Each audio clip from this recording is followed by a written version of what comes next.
अस्सलामुअलैकुम। मोहम्मद अज़हर सिद्दीक अपने programme political diaries के साथ हाजिर खिदमत है। 21 जनवरी 2022 बरोज़ जुम्मतुल मुबारक और सुबह 7:15 बजे आप प्रोग्राम देख रहे होंगे।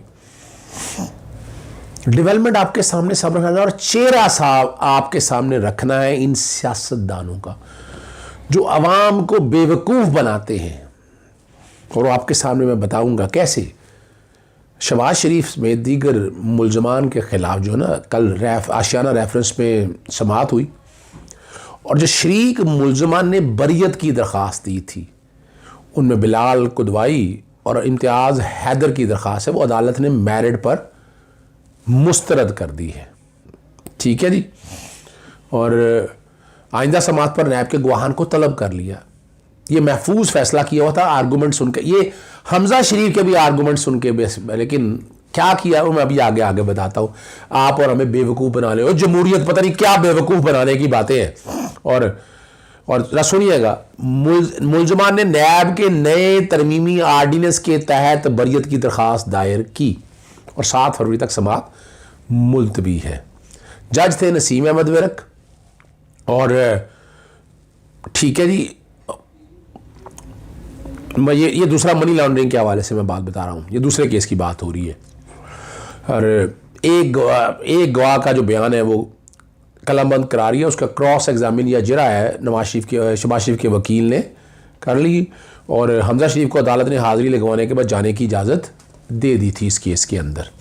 और अब आपके सामने मैं असल हालात जो आपके सामने रखना है ना, और क्या किया इसमें रमज़ान शुगर मिल में ना, चूँकि तरमीमी ऑर्डिनेंस का इतलाक़ नहीं होता तो ये तीसरा रेफरेंस जो रमज़ान शुगर मिल के मुताबिक था ना, इसमें हमजा ने जो अपनी बरियत की तरमीमी ऑर्डिनेंस से फ़ायदा लेने की दरख्वास्त वापस ले ली। जब देखा कि 2 मुलजमान जो हैं उसके अंदर बिलाल कुदवाई और इम्तियाज़ हैदर की बरियत की दरख्वास्त खारिज हो गई तो ये हीरो बनने चले हैं और आवाम का भी कोई हाल नहीं है। आप अंदाज़ा लगाएं। और अब कहते हैं मुझे अल्लाह पर और इस अदालत पर मुकम्मल एतमाद है, इंशाल्लाह मेरिट पर केस जीतूंगा और वापस लेने की इस्तदा पर आज जो है ना वो दरख्वास्त खारिज कर दी। बाहर आकर अता ताड़िया कहे ना जी कि जी दोनों तरमीम का फ़ायदा नहीं लेना चाहते, हुकूमत ने अपना फ़ायदा लेने के लिए मिलाई है। यार मेरिट पर बहस कर लेते, रोका था किसी ने आपको? वजह क्या है? बिलाल कुदवाई और इम्तियाज़ की मेरिट पर दरख्वास्त खारिज हुई है। अब इनकी दरख्वास्त तो बनती नहीं, नॉट मेंटेनेबल। लेकिन ये आप और हमको बेवकूफ़ बनाने के लिए ये सारी बातें की जाती हैं। और ये NRO है, ये है, वो है। लेकिन एहतसाब की ड्राइव बहुत तेज़ होने वाली है और इन लोगों के लिए बड़े मसाइल होंगे। वज़ीर-ए-आज़म इमरान खान मेरिट पे एहतसाब को लेकर चलना चाहते हैं और वो किसी को भी बरी नहीं। और ये जो इल्ज़ाम वज़ीर-ए-आज़म पे लगाया जाता है ना कि अपने दोस्तों या किसको, अगर दोस्तों को फ़ायदा देना होता तो आपके सामने मिसालें मौजूद हैं। तमाम हुक्मरान इससे पहले ये साबित कर दें कि जिस तरह का एहतसाब का ये निज़ाम इमरान खान ने दिया है कौम को, उन्होंने इस तरह अपने ही लोगों को नैब के या एंटी करप्शन के इदारों के सामने लेकर आए हो। ये रिकॉर्ड की बातें हैं और आप तक रिकॉर्ड की चीज़ें आनी चाहिए। एक और अहम इशू है judicial activism panel, Munir Ahmed और हारून फ़ारूक जो ये माहौलियाती कमीशन के हवाले से जो है ना, ये लाहौर हाई कोर्ट के अंदर दरख्वास्त की समाअत हुई और इसमें कई इशू हैं। भट्टा जो ज़िगज़ैग टेक्नोलॉजी के हवाले से बता रहे हैं वो तकरीबन 12,509 भट्टे, लेकिन खिलाफ वर्जियाँ जा रही हैं। 8 करोड़ 39 लाख रुपए के जुर्माने हैं, 777 FIR है, लेकिन ये चल रहा है। लेकिन बहुत बेहतरी है गाड़ियों के हवाले से है जो धुआं और स्मोक का बायस बन रही हैं, उनके हवाले से ये बातें सारी है। और एक जो बड़ा मज़ेदार है PCL के में जब मैच हो रही हूँ PSL के ना, उसमें ना ये ट्रैफिक बंद होना और उससे यानी जब ट्रैफिक रुक जाएगी, सड़कों पे रश आ जाएगा तो कार्बन डाइऑक्साइड और कार्बन मोनोऑक्साइड अगर चीज़ देखा जाए उन चीज़ों को, तो उससे फिर आपकी फ़िज़ा मुतासर होती है। तो उस पर वाज़ेह तौर पर जो पॉलिसी है और वो पॉलिसी सारी रखी है। और एक जो बड़ी ज़बरदस्त बात है कि बजाय ये यहाँ पल कंटेंट होटल ठहरे ये कज़ाफ़ी के करीब, तो 120 के करीब एडिशनल रूम जगह मौजूद है। को 12 साल हो गए हैं। चेयरमैन रमीज़ राजा ने लिखा और जो कमीशन है जो जुडिशल वाटर कमीशन, उन्होंने अपना लिख दिया senior member board of revenue को, ये जगह उनके नाम बाकायदा अलॉट कर दिया ताकि 120 कमरे जो है ना वो वहाँ पर बन सके, और जो हमारे मेहमान हैं वो मेहमान सारे यहीं पर ठहरे, और ये सेफ़ भी होगी ये जगह। इस कॉन्टेक्स्ट से अगर देखा जाए ये बहुत ज़बरदस्त बात है। और फिर गैर कानूनी पार्किंग पर पार्किंग कंपनी से, और ये भी अंदिया दिया है जो गलत पार्किंग करते हैं उस पर 5,000 रुपये जुर्माने का क्यों ना हुक्म दिया जाए। इसके अलावा आपको पता है नालों को कवर करने के लिए, अंडरग्राउंड नालों को बेहतर करने के लिए लाने के लिए वासा एक काम कर रहा है। एशियन डेवलपमेंट बैंक से कुछ 14 अरब के करीब कर्जा है, तो वो नाले नीचे से निकल जाएंगे। ये कैंट और गुलबर्ग के हवाले से है, यहाँ ग्रीन टाउन या टाउनशिप के हवाले से उसको कवर करने के हवाले से देखना है।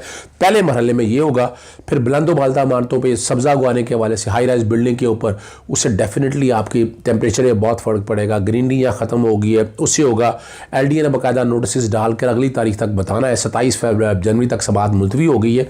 अदालत को मुतमईन करना है कि अब तक क्या क्या एक्शन ले ली हैं और क्या क्या काम हो रहे हैं। और ग्रैंड ऑपरेशन जो है ना वो शादरा और ख़ास तौर पर रिंग रोड के करीब जो है हमारा ठोकर न्यास बेग पे, वहाँ पर कैसे बेहतर किया जा सके ताकि ट्रैफिक का फ़्लो बेहतर रहे, जो स्मोक की वजह से हालात बनते हैं। ये वो कोशिशें जैसे शायद करीम बड़ी ईमानदारी से कर रहे हैं। अल्लाह ताला इनको ज़िंदगी और सेहत दे। हम भी आप तक आगाही देते रहेंगे। चलते हैं प्रोग्राम के दूसरे हिस्से में अमजद चॉइस साहब के साथ, जो लंदन में हमें चार्ल्स गुथरी के बारे में जो रिसर्च और जो बाकी चीज़ें हैं वो सारी बताएंगे, और काफ़ी चीज़ें बता चुके। अभी आप प्रोग्राम के दूसरे हिस्से में अमजद चॉइस साहब को मेरे साथ आप देख रहे हैं, और मैंने रात के प्रोग्राम में आपको पहले बता दिया था कि पॉलिटिकल डायरीज में मेरे साथ अमजद चॉइस साहब मौजूद होंगे।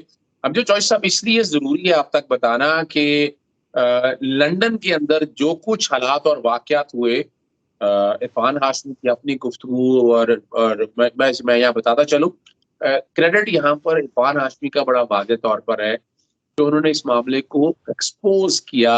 बाकायदा मार्बल आर्ट्स में जो हुई, नवाज शरीफ से मुलाकातें हुई, नवाज शरीफ की मौजूदगी के कॉन्टेक्स्ट में, और हमने वो सारे हकायक सारा देख लिए। तो वहाँ इसी तरह अमजद चॉइस साहब ने बड़ी तहकीक, अमजद चॉइस साहब राय रास्त उससे राब्ते में रहे उसके बाद, और जिस तरह उनके टेलीफोन नंबर ब्लॉक करना, फिर मैसेजेस देना, फिर अमजद चॉइस साहब बाकायदा चार्ल्स गुथरी के दफ्तर में NGO के साथ जहाँ दफ्तर है वहाँ गए, आपको सैर कराई, मार्बल आर्च की सैर कराई, फिर आपको मैरियट की सैर भी कराई कि मैरियट में नवाज शरीफ के जो मेहमान हैं, जो नवाज शरीफ से मिलने आते हैं, वो मैरियट में ठहरते हैं। अगर मिसाल के तौर पर अपना राणा शमीम साहब आए तो उनके यहाँ पर पोता मौजूद है, कई लोग मौजूद है, जहाँ रहने का मसला नहीं कि वाई मैरियट, या उससे पहले तारीखी तौर पर कब तक वो मैरियट ठहरे हैं। तो अब तो वो बुरी तरह फंस चुके हैं, फर्द जुर्म आयद हो चुकी है, अब कार्रवाई आगे चलनी है, सबूत आप लोगों तक बहुत भेज दिए। अमजद साहब से एक रिक्वेस्ट की थी, अमजद साहब अपनी जुबानी बताएं आपने क्या क्या कोशिशें की अपना इरफान हाशमी के वीडियो की सच्चाई और हकायक की बुनियाद पर आपने क्या कुछ कोशिश की कि चार्ल्स गुथरी सामने आए? वो आ गया सामने या भागता रहा? नहीं जी, अभी तकरीबन while I am talking to you मैंने, मेरा ख्याल है तकरीबन आधा घंटा पहले दोबारा बात की, उनकी सेक्रेटरी से मेरी फिर बात हुई। जिस नंबर से मैं फ़ोन करता हूँ वो ब्लॉक कर देते हैं, और ये मेरी थर्ड अटैम्प्ट थी। तो मैंने आज सुबह भी जब उनको इरफान हाशमी की जो स्टोरी अब आई है, जिसमें उन्होंने फोरेंसिक रिपोर्ट भी साथ दी और इनकी जो गुफ्तगू है उसकी टेप भी है, तो मैंने वो भी चार्ल्स गुथरी को भेजी और साथ एक मैसेज लिख के भेजा कि अगर अभी भी तुम कुछ अपने बारे में कहना चाहते हो या तुम्हारा कोई स्टांस है तो आप हमें बताओ। मैं आपसे फ्रंट पे सामने से आगे पूछ रहा हूँ, और आपका ये राइट बनता है कि आप अपनी ओपिनियन देना चाहते हैं। लेकिन उसने मेरे मैसेजेस पढ़े, ब्लू टिक हुए, वो हम आपको दिखाएंगे भी, यहाँ पर उसको स्क्रीन पे भी चला देंगे। उसके बाद फिर मेरी बाद में मैंने फोन कॉल की, तो वहां पे मुझे लग तो यही रहा था कि चार्ल्स गुथरी ने उठाया, लेकिन चूंकि नंबर उसका था 414 लास्ट, ये 6 डिजिट उनके हैं। तो उस शख्स ने कहा जी चार्ल्स गुथरी जो है, मैं चार्ल्स गुथरी नहीं बोल रहा, लेकिन आप ये है कि मैं कॉल मिलाने की कोशिश करता हूँ। थोड़ी देर बाद उन्होंने वापस मुझे पूछा, मैंने कहा मैं फ्रीलांस जर्नलिस्ट हूँ और मैं जो ये सारा मामला है उसके बारे में बात करना चाहता हूँ। उन्होंने कहा जी वो क्लाइंट के साथ बिजी हैं, he will call you back. मैं फिर वेट करता रहा, फिर मैंने 2 घंटे का टाइम दिया, अभी मैंने दोबारा कॉल की तो वही रिस्पॉन्स है। तो फिर मैंने फाइनली उनको मैसेज कर दिया कि I am sorry, I try to get your opinion from your side, लेकिन अब हम स्टोरीज पे करेंगे और आप चूंकि भाग रहे हैं और बजाहिर यही है कि ये चीज का आपके पास कोई जवाब नहीं है। असल बात यह है कि आपको याद होगा कि मैंने आपको 15 तारीख को एक वॉइस मैसेज भेजा था, जो मैंने चार्ल्स गुथरी के ऑफिस में फोन किया था कि मैंने एक एफिडेविट बनवाना, और उसकी पूरी प्राइस उसने मुझे बताई थी 96 पाउंड, और उसने कहा था कि एक पेज का अगर आप मैं लिख के दूंगा तो 96 पाउंड होंगे। तो वो मैंने पीटीवी पे भी प्रोग्राम किया था, आपके साथ भी किया था। उसके नेक्स्ट डे मैंने 16 को एक जो है वो ट्वीट भी किया था, जिसमें मैंने बताया था कि ये जो मेरे सोर्स ने बताया कि ये एफिडेविट जो है ये हुसैन नवाज और नवाज शरीफ के दफ्तर में हुआ है। लेकिन चूंकि जैसे आपने बोला कि इरफान हाशमी साहब का ये क्रेडिट है, उन्होंने इसको इनिशिएटिवली लिया, हार्ड वर्क किया, डेयरिंग काम किया, तो क्रेडिट गोज टू हिम। लेकिन हमने जहां अपनी जगह जो जो काम थे हमने वो किए। और इससे कबल भी मैं उनको अपने दूसरे फोन से जब मैंने कॉल की थी लास्ट टाइम, तो उन्होंने मुझे ब्लॉक कर दिया। आज फिर आप देखेंगे उन्होंने मुझे ब्लॉक कर दिया। तो इसमें तो दो राय है ही नहीं।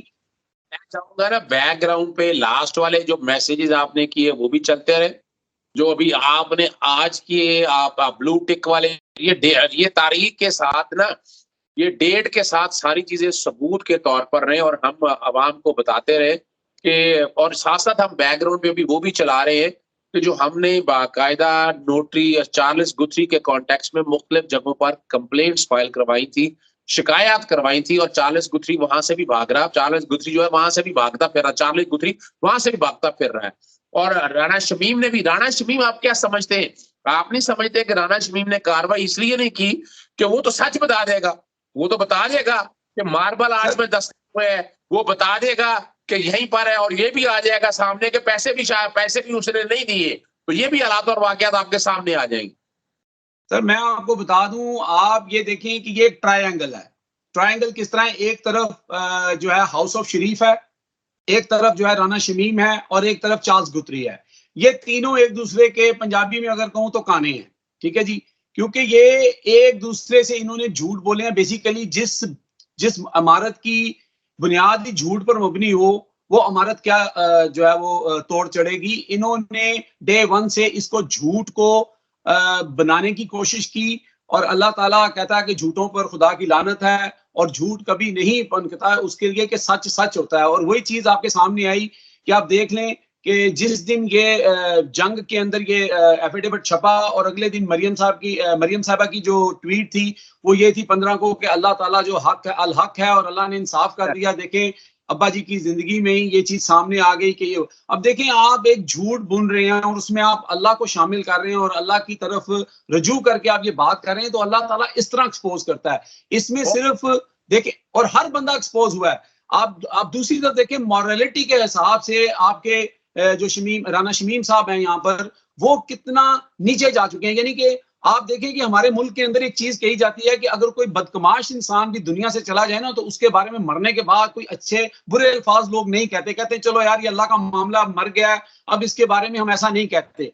लेकिन एक अच्छे इंसान के लिए तो हर बंदा दुआ करता है। अब इन्होंने अपनी ज़ौजा मोहतरमा को जो है उनको भी यूज किया कि जी मेरी बीवी मुझे ये कह गई थी कि तुम दिल का बोझ कम करना और ये तुम्हारे ऊपर बर्डन है, ये सारी चीजें। आप मुझे बताएं कि अगर ये सारी चीजें, तो ये चार्ल्स गुथरी के ऊपर क्यों केस नहीं कर रहे? ठीक है, आपस में इस वक्त ये लड़ रहे हैं, तीनों एक दूसरे को अटैक कर रहे हैं। इन्होंने अंसार अब्बासी, जिन्होंने बकायदा अगर ये वाकई कोई वसीयत पूरी करनी थी तो अखबार के खिलाफ भी इन्होंने एक्शन लिया, तो सीक्रेट रखना था उन्होंने। सर ये कोई वसीयत वगैरह नहीं थी, ये पे आउट था। बेसिकली जो एहसानात मियां साहब ने राणा साहब के ऊपर किए हुए थे, उसका पे आउट था। वो अपनी फौतगी छोड़ के, घर में मौतें हुई हैं, वो छोड़ के अमेरिका से जो है वो लंदन आ जाते हैं। और वैसे भी आपको मैं बताऊं, ये कतरी गुतरी और ये जो है ना, ये सारे इनको रास नहीं आ रहे।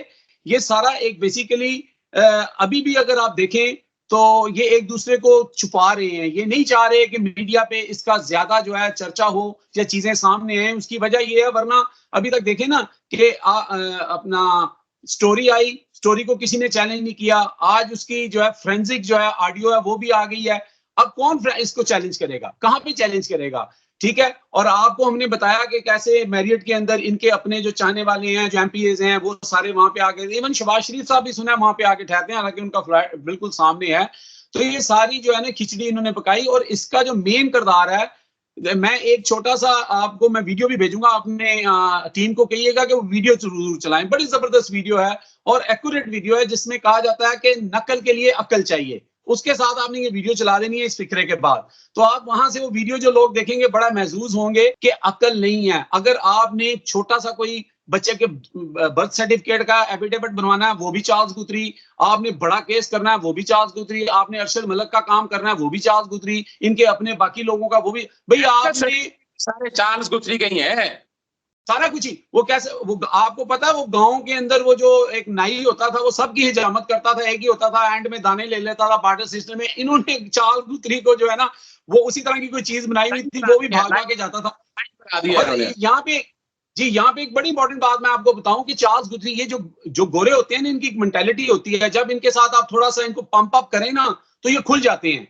वो इसमें रिपोर्टर की स्मार्टनेस है कि उसने उसको पंप अप किया और उसने सारा कुछ ही उगल दिया जो कुछ था। अब चूंकि वो राजदां है, इनका हर चीज में है कि मेडिकल रिपोर्ट्स कैसे बनी, फलानी चीज कैसे बनी, ये यहाँ पे क्यों आए हुए हैं, इनको कौन कौन से डॉक्यूमेंट चाहिए। आप देखिए ना, उसकी ऑडियो के अंदर एक चीज वो कह रहे हैं कि मैं उनके एक्सप्रेशन देख रहा था कि ये जो एफिडेविट है, ये कोई बड़ी चीज है, इससे नवाज शरीफ को बड़ा फायदा होने वाला है। शायद फायदा हो जाता अगर बात जो है वो सिर्फ और सिर्फ लंदन का जो वीजा था उस तक रहती। लेकिन जब मरियम साहबा तक ये बात पहुंची, उन्होंने कहा क्यों ना एक तीर से दो शिकार करें।